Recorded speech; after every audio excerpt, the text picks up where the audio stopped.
Jake Morrison sat on his worn-out couch, scrolling through the intergalactic job board on his tablet. The blue light from the screen lit up his small apartment, making the peeling paint on the walls look even worse. He had been looking for work for 3 weeks now, ever since the construction company shut down. Most of the jobs paid barely enough to cover rent. Cargo loader, minimum wage. Restaurant server, tips only. Security guard, long hours, low pay. Jake sighed and kept scrolling, his thumb moving automatically across the screen. Then something caught his eye.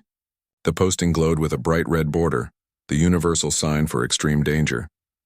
The pay rate made him blink twice to make sure he was reading it right. It was 10 times what he made at his last job. Void cleaners needed. The title read, Extreme hazard warning, species class 12+ only. Jake tapped on the posting to read more. The job description appeared in multiple alien languages before switching to English. Clean and maintain space stations in hazardous environments. Must be able to work in zero gravity, extreme radiation, and unstable atmospheric conditions. Full protective gear provided. Excellent benefits package included. He scrolled down to the warnings section. 100% fatality rate for non-death world species. Previous crews averaged 47-second survival time. Apply at your own risk. Jake scratched his head. What was so dangerous about cleaning? Sure, space could be tricky, but humans had been doing spacewalks for centuries. The radiation part didn't sound great, but that's what suits were for, right? He clicked on the requirements section. Must be from a class 12 or higher death world. Must have natural resistance to radiation, extreme temperatures and toxic atmospheres. Previous experience with hazardous materials preferred, but not required. Jake thought about his life on Earth. He had grown up in Detroit, where the summers hit 100 degrees and the winters dropped below zero. He had worked construction in all kinds of weather, handled chemicals that could melt steel, and once survived a car crash that should have killed him. If that made him qualified for some fancy space job, why not? The application process was surprisingly simple. Name, planet of origin, species classification. When he selected Human and Earth from the drop-down menus, the form auto-filled most of the fields. Under special skills, he wrote, Good with tools, not afraid of heights, can hold breath for 2 minutes. He hit submit before he could change his mind. The screen flashed a confirmation message. Application received. Please report to Galactic Employment Center Station 15 for immediate evaluation. Jake stood up and looked around his apartment. The fridge was nearly empty, his bank account was running low, and next month's rent was due in 2 weeks. Whatever this void cleaning job was, it couldn't be worse than starving. He packed a small bag with some clothes and his tools. The employment center was just a short shuttle ride away. As he locked his apartment door, his neighbor, Mrs. Chen, poked her head out. Going somewhere, Jake? Got a job interview, he said with a grin. Some space cleaning gig. Pays real good. Mrs. Chen frowned. Be careful with those alien jobs. My cousin's boy took one last year, ended up on some ice planet counting penguins. Jake laughed. Can't be worse than unemployment. The shuttle to Station 15 was crowded with the usual mix of humans and aliens. Jake found a seat next to a furry creature that smelled like wet dog and cinnamon. The creature took one look at Jake's application confirmation on his tablet screen and immediately moved 3 seats away, its fur standing on end. Deathworlder, it whispered to another passenger who also scrambled away. Jake shrugged. He was used to aliens acting weird around humans. Something about Earth being classified as a death world made other species nervous. He never understood why. Sure, Earth had some dangerous animals and natural disasters, but it wasn't that bad. The shuttle docked at Station 15 20 minutes later. Jake followed the signs to the Galactic Employment Center, wondering what kind of cleaning job could possibly have a 100% fatality rate. Whatever it was, that paycheck would solve a lot of problems. He had no idea he was about to become part of the most unlikely success story in galactic history. The waiting room at the Galactic Employment Center looked like any other office Jake had ever visited. White walls, uncomfortable chairs, and the smell of cleaning products. The only difference was the variety of creatures sitting around him. Blue-skinned beings with 4 arms, floating jellyfish-like entities, and what looked like walking trees all waited for their turn. Jake noticed he wasn't the only human. There were about 50 others, all looking as confused as he felt. A woman with short red hair caught his eye and smiled. "Here for the void cleaning job?" she asked, moving to sit next to him. "Yeah," Jake replied. "I'm Jake. You?" "Kate Sullivan," she said, shaking his hand. "I figured any job that pays this much is worth checking out, though I'm starting to wonder why all these aliens keep staring at us." Jake had noticed it too. Every non-human in the room kept glancing at the human group with expressions ranging from shock to horror. Some were whispering and pointing. A door opened and a bird-like alien stepped out. Its feathers were bright purple and seemed to shimmer under the fluorescent lights.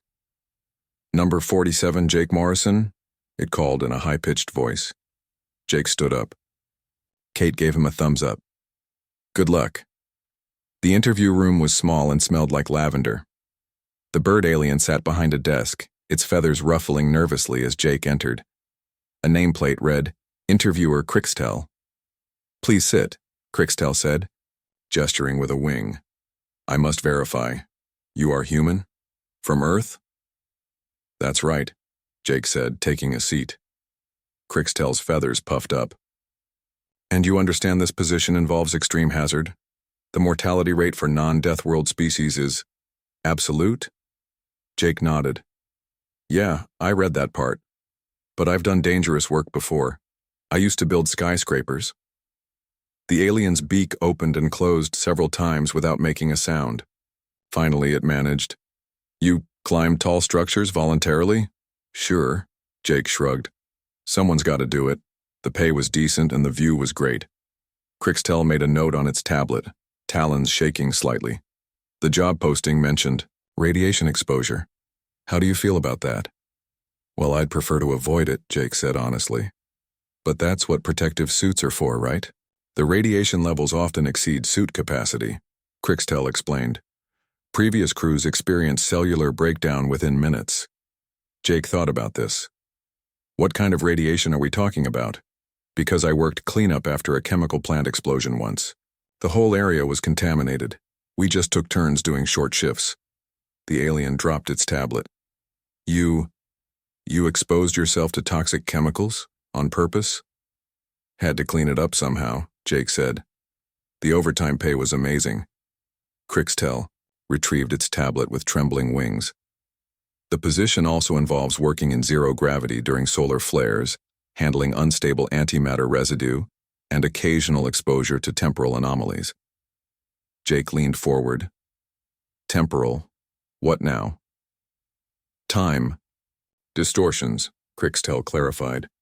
"You might experience moments where time moves backwards or sideways." "Huh."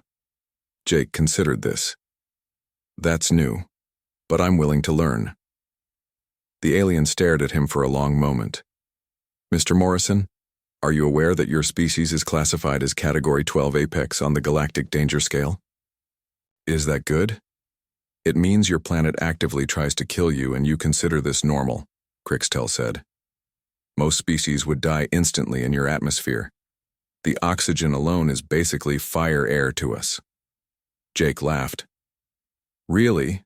I never thought about it that way." Crixtel made more notes. "You mentioned construction work. Any other relevant experience?" "Well, I grew up in Detroit," Jake said. "Learned to fix cars with my dad. Did some welding. Oh, and I was a volunteer firefighter for a while." The alien's feathers now stood completely on end. "You ran into burning structures?" "Someone had to get people out," Jake said simply. Crixtel set down the tablet. "Mr. Morrison, I'm going to be honest. We've had 12 crews attempt this job. None survived past the first day, but you humans..." The alien shuddered. "You seem to think danger is a recreational activity." Jake grinned. "Does that mean I got the job?" "Report to Docking Bay 7 tomorrow at 600, Crixtel said, sliding a data chip across the desk. "And may the cosmic forces have mercy on us all." As Jake left the interview room, he saw Kate heading in. She raised an eyebrow in question. "Got it," he said with a smile. See you tomorrow? Kate laughed. If they don't run away screaming first. Docking Bay 7 was bigger than any warehouse Jake had ever seen. The ceiling disappeared into shadows high above, and strange ships of all shapes and sizes filled the massive space. Jake arrived at 0545, 15 minutes early, and found a group of humans already gathered near a large viewing screen. Kate waved him over. Morning. Ready for orientation?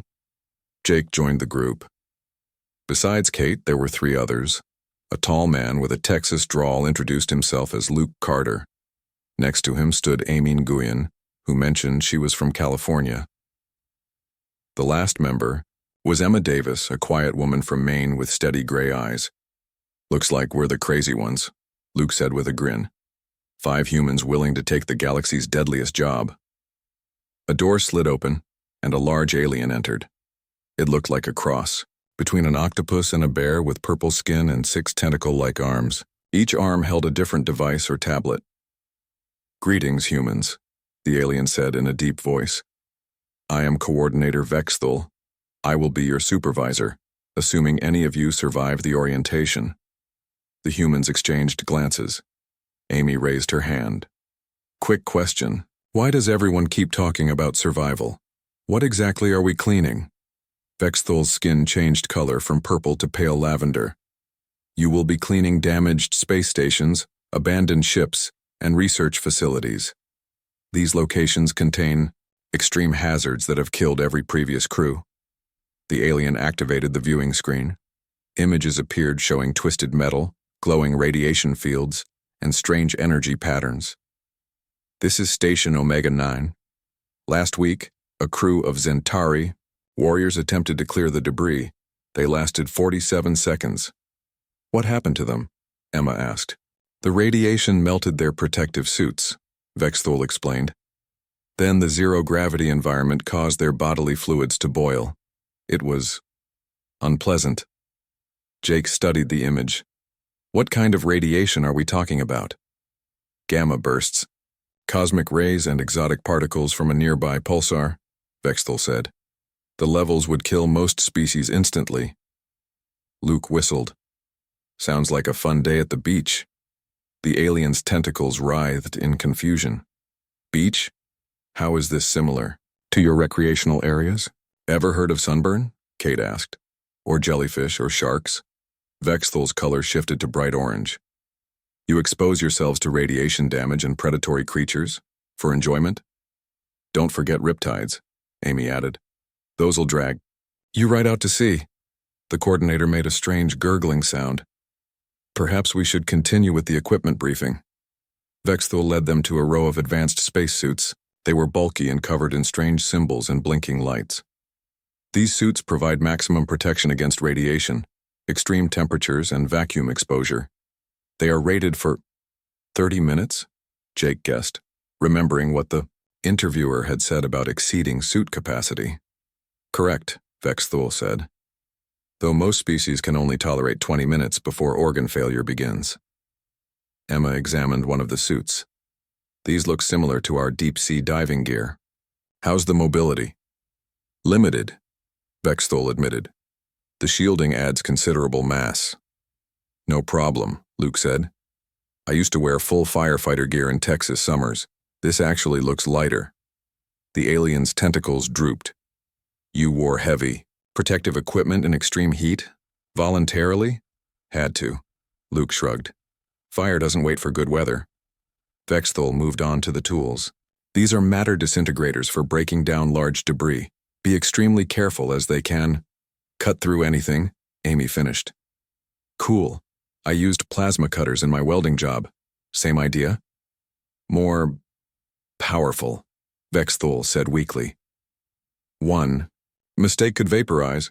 Yeah, we get it, Kate interrupted. Don't point it at anyone. Basic safety stuff. The coordinator's color had faded to almost white. You humans are remarkably casual about deadly technology. We grew up with cars, Jake pointed out. 2-ton metal boxes moving at 60 miles per hour. Talk about deadly technology. Vexthal made more gurgling sounds. Perhaps we should proceed to the simulation chamber, though I doubt it will adequately prepare you for The real thing's always different, Emma agreed. But simulation's better than nothing. Lead the way. As they followed the increasingly distressed alien, Jake heard Luke whisper to Amy. 10, Buck says we break their safety records. 20 says we finish early, Amy whispered back. Jake smiled. This job was going to be interesting. The transport ship dropped out of hyperspace with a gentle shudder. Through the viewports, Jake saw their first assignment, a massive space station orbiting a neutron star. The station looked like someone had taken a bite out of it. Twisted metal and floating debris surrounded the damaged section. Station Lambda 7, Vexthul announced, his tentacles twitching nervously. A research facility studying neutron star emissions. Last week, a solar flare breached the shields. The previous cleanup crew lasted 12 seconds. Luke peered out the window. 12 seconds? What were they made of, tissue paper? They were Zentari warriors, Vexthul said. Elite soldiers trained from birth. But did they grow up with tornadoes? Luke asked. Because this looks like the aftermath of an F5 that hit my hometown. The team suited up in the airlock. Jake's suit felt heavy but moved better than he expected. The heads-up display showed radiation levels, oxygen supply, and a bunch of other readings he didn't understand. Remember, Vexthul's voice came through, their comms. You have 30 minutes maximum exposure time. The radiation will... Yeah, melt our faces off, Kate interrupted. We got it. Can we go play now? The airlock opened. Jake pushed off and floated into space. The destroyed section of the station loomed ahead, a maze of twisted metal and sparking cables. His radiation meter immediately started climbing. All right, team, Emma said, taking charge. Standard cleanup formation. Jake and Kate, you're on large. Debris. Luke and Amy handle the loose cables. I'll work on the structural damage. They moved into the wreckage. Jake grabbed a twisted beam with his magnetic gloves and began cutting it with the matter disintegrator. The tool hummed in his hands, slicing through the metal like butter. This is amazing, he said. Way better than a plasma cutter. Heads up, Amy called. Solar flare incoming. Radiation spike in 3, 2, 1. Jake's suit alarm screamed as the radiation levels jumped. He felt a warm tingle, like standing too close to a campfire. The heads-up display flashed red warnings. Everyone okay? Emma asked. Fine here, Kate replied. Reminds me of that time I fell asleep on the beach without sunscreen. Y'all should feel a Texas summer, Luke added. This ain't nothing. In the command ship, Vexthul watched the monitors, in disbelief. The radiation levels would have killed his species 3 times over, yet the humans were joking about sunburn. Back in the wreckage, Jake noticed something strange. A section of the station was pulsing with blue light. Hey, what's that? Unstable antimatter containment, Vexthul said. Do not approach. If it ruptures, but Amy was already floating toward it. Looks like a failing magnetic bottle. I can stabilize it. She pulled out tools and began working on the containment field. What are you doing? Vexthul shrieked. One mistake and you'll create a black hole. Relax, Amy said. I used to work at a particle accelerator. This is just a bigger version of our containment systems. 5 minutes later, the blue pulsing stopped. Amy gave a thumbs up. Fixed. The antimatter's stable now. Vexthul's tentacles had tied themselves in knots. You just prevented a catastrophic explosion that would have destroyed this entire system. All in a day's work, Amy said. They continued cleaning. Jake and Kate hauled massive pieces of debris to the collection zone. Luke rewired damaged power systems while hanging, upside down. Emma welded structural supports, working in conditions that would have flash-frozen most species.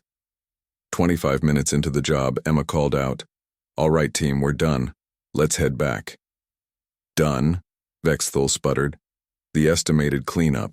Time was 3 weeks. For who? Jake asked. This wasn't even hard. The radiation's weaker than a dental X-ray and the 0G makes moving heavy stuff easy. As they returned to the ship, Vexthul stared at the cleaned station section. In 25 minutes, 5 humans had completed a job that had killed dozens of other species. "I need to update your hazard classification," he muttered. Category: 12 Apex is clearly insufficient. Inside the ship, the humans were already discussing their next assignment. Luke had found a video of a gravity wave at their next job site. "Watch this," he said, showing the others. "I bet I can surf it." Vexthal fainted. Word spread fast through the galaxy. The impossible had happened.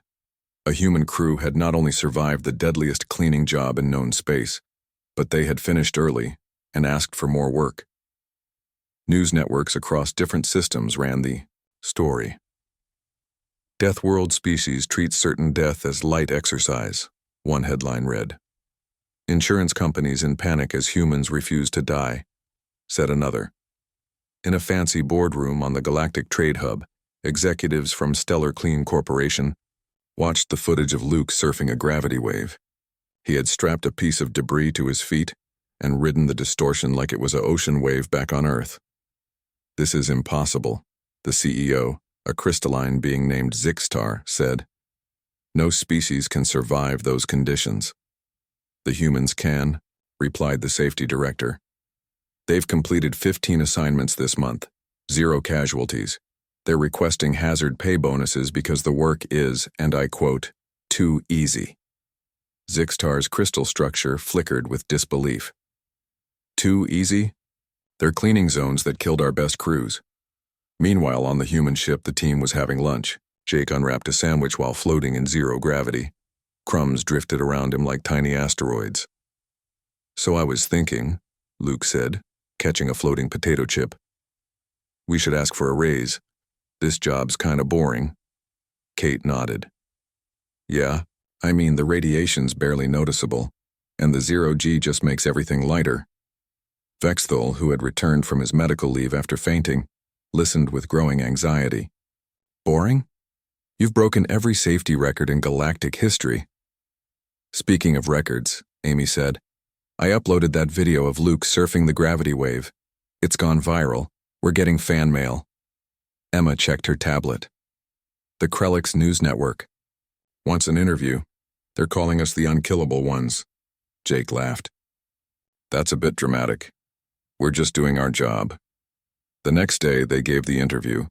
The reporter, a gelatinous being that communicated through color changes, asked about their secret to survival. "There's no secret," Kate explained. "Earth's a dangerous place.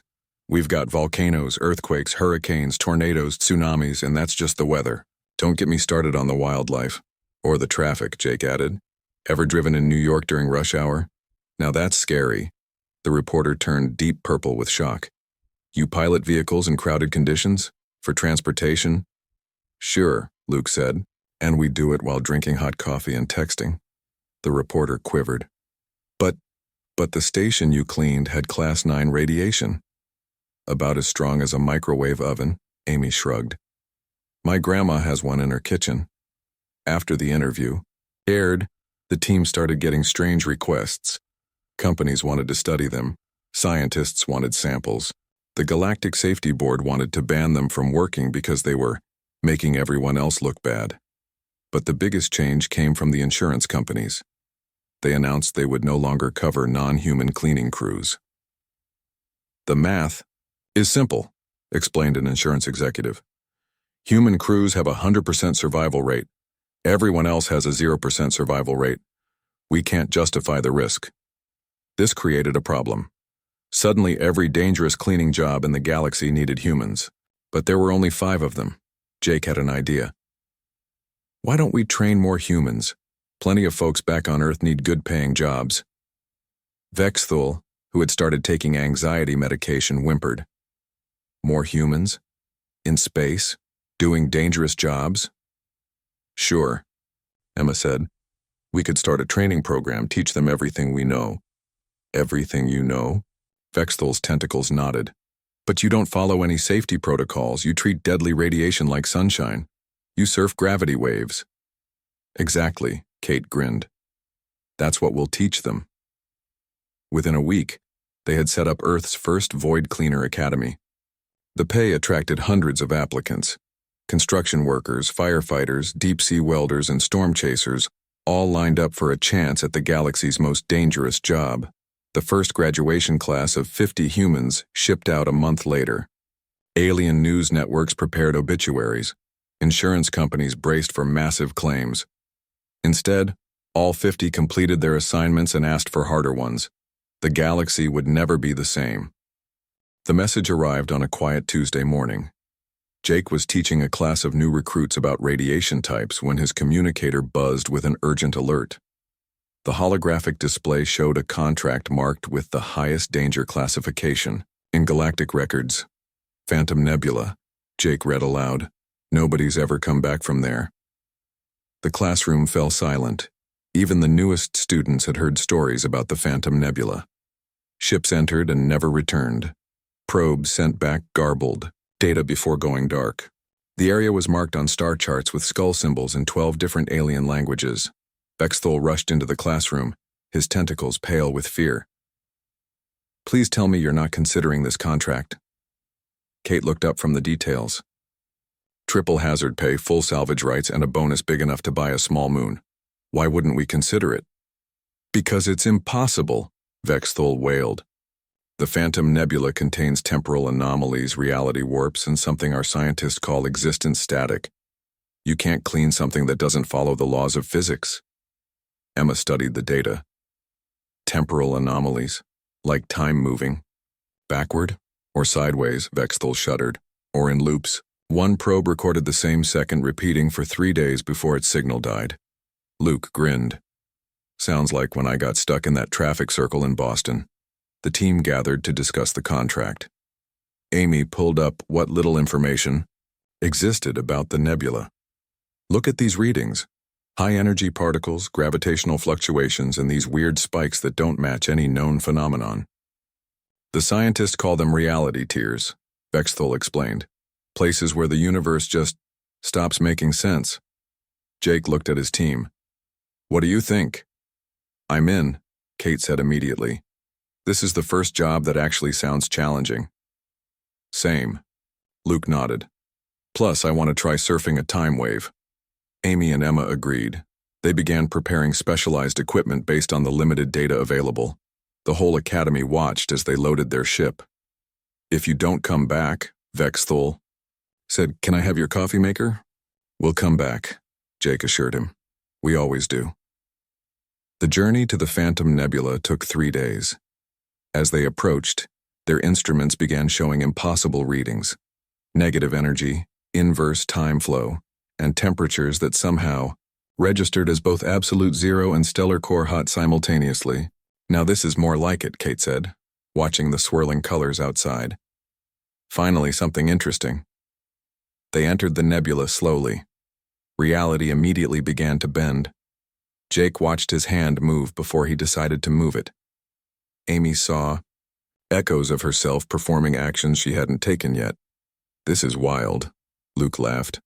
"I can see what I'm having for lunch tomorrow." They found the first derelict ship an hour in. It was a massive carrier, frozen in a moment of explosion that kept repeating. The crew worked around the temporal loop, cleaning debris that kept unexploding and re-exploding. "It's like a broken video," Emma observed. "Just grab the pieces between loops." They developed techniques no other species could comprehend. Emma used temporal echoes to work multiple shifts simultaneously. Luke learned to ride reality warps like elevators between different parts of the nebula. Amy mapped the static zones and found they could be used as storage spaces. "You're treating fundamental breaks in spacetime as conveniences," Bexthol's voice crackled over the comm. "This is madness."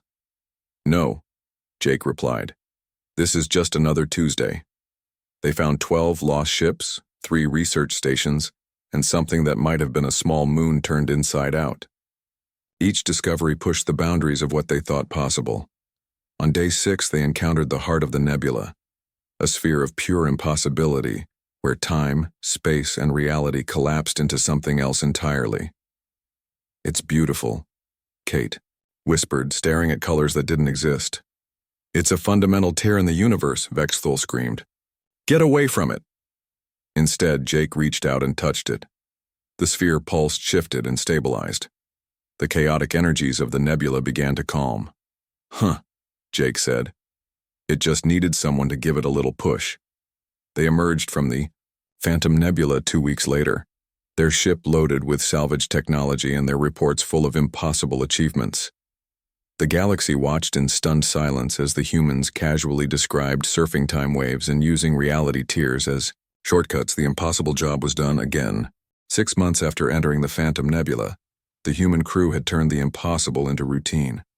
Their weekly reports read like science fiction to the rest of the galaxy, but to them, it was just another day at work. Jake stood before the Galactic Council, a gathering of representatives from every major civilization. The massive chamber was filled with beings of all shapes and sizes, all staring at him with mixtures of awe and disbelief. "Let me get this straight," said the council chairman, a floating brain in a glass jar. "You're using temporal loops to work multiple shifts at once?"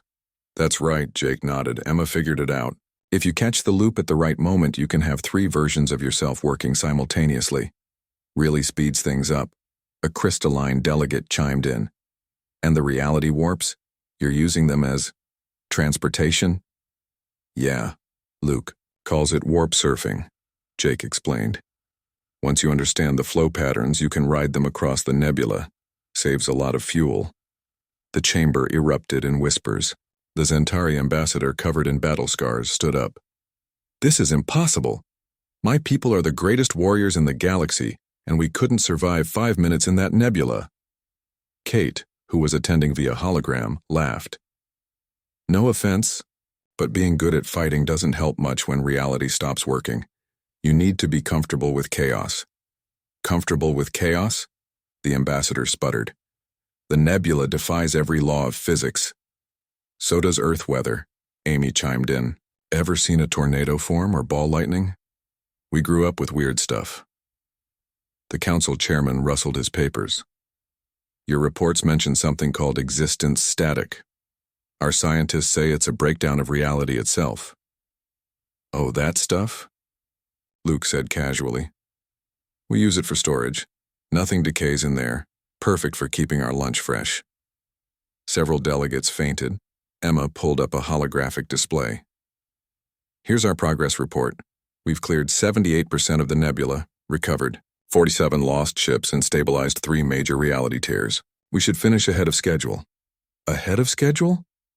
The chairman's brain pulsed rapidly. The initial estimate was that this job was impossible. There was no schedule. "We made our own," Jake shrugged. 6 more months should do it." The news spread across the galaxy like wildfire. Every major network covered the story. "Humans set completion date for impossible task," the headlines read. "Deathworlders turn cosmic horrors into convenience store." Back at the academy, enrollment had exploded. Thousands of humans applied every week. The original team had to expand their training program and hire more instructors. Vexthul, now taking triple his usual dose of anxiety medication, watched as a new class learned about temporal manipulation. "Remember," the instructor was saying, "if you meet yourself in a time loop, buy yourself a coffee. You'll appreciate it later." The alien coordinator had given up trying to understand human logic. He simply filed reports that nobody believed and tried not to think about the implications. In the Phantom Nebula, the team had established a permanent base. They called it Loop Station because it existed in 3 different time periods simultaneously. The break room had yesterday's coffee, today's donuts, and tomorrow's newspapers. "You know what's funny?" Kate said during a team meeting. "Everyone thought this would be the job that finally killed us." "Instead, it's the most fun we've had," Emma agreed. "I can't believe they pay us for this." Jake looked at the progress charts. 2 more reality tiers to stabilize and that cluster of temporal anomalies near Sector 7. Then we're done. "What's next?" Luke asked. "After we finish here?" Amy grinned. "I heard about this black hole that needs cleaning. Apparently it's been eating spaceships for centuries." "Sounds interesting," Jake said. "But let's finish this job first. Can't leave the galaxy's biggest mess half cleaned." Outside the station windows, reality continued to twist and bend.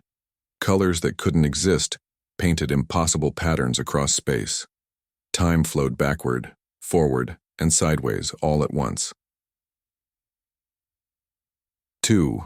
Anyone else it would have been madness. To the humans it was Tuesday.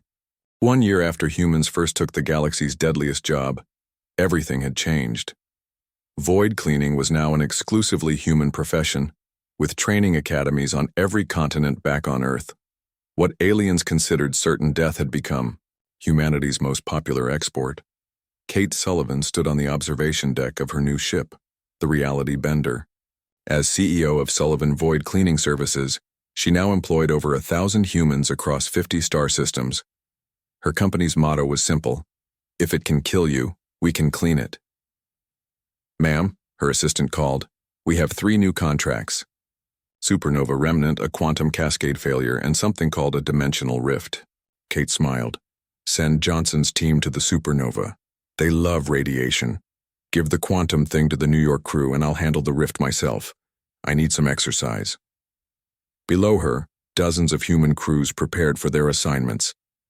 They joked and laughed as they checked equipment that would terrify any other species. Someone had brought a barbecue grill and was cooking hamburgers next to a containment unit full of antimatter. The alien observers who visited the station always left in shock. Today was no different. Ambassador Crixtel, the same bird-like alien who had interviewed Jake a year ago, watched with ruffled feathers as a maintenance worker juggled 3 plasma cores. "This is madness," Crixtel whispered. "Those cores could vaporize this entire station."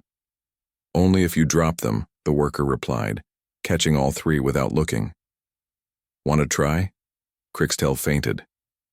Jake Morrison, now director of training, was showing a group of new recruits around the facility. "And this is our hazard simulation room," he explained. "We've recreated conditions from the worst cleanup sites in the galaxy." He pressed a button. The room filled with screaming radiation, zero gravity, temporal distortions, and what looked like a small black hole. The alien observers in the safety booth turned various shades of pale. "All right, who wants to go first?" Jake asked the recruits. Every hand shot up. Emma had become the head of research and development.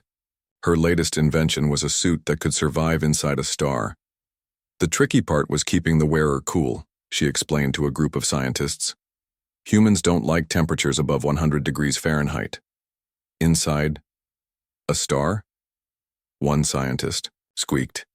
"Yeah, sometimes debris gets stuck in the corona. Someone has to fish it out." Luke had achieved his dream of extreme sports in space. His videos of surfing solar flares, skateboarding on asteroids, and bungee jumping into gas giants had millions of followers. He'd started a side business teaching aliens about human recreational activities, though most of his students quit after the first lesson. Amy ran the technical division, creating new tools and equipment. Her Matter Disintegrator 2.0 could clean an entire space station in minutes. The weapon manufacturers who saw her demonstrations usually left the field entirely. At the annual Galactic Safety Conference, Vexthul gave his resignation speech. "I've spent a year trying to keep humans from killing themselves," he said. "I failed completely. They refuse to die. I'm retiring to a nice, quiet planet where nothing interesting ever happens."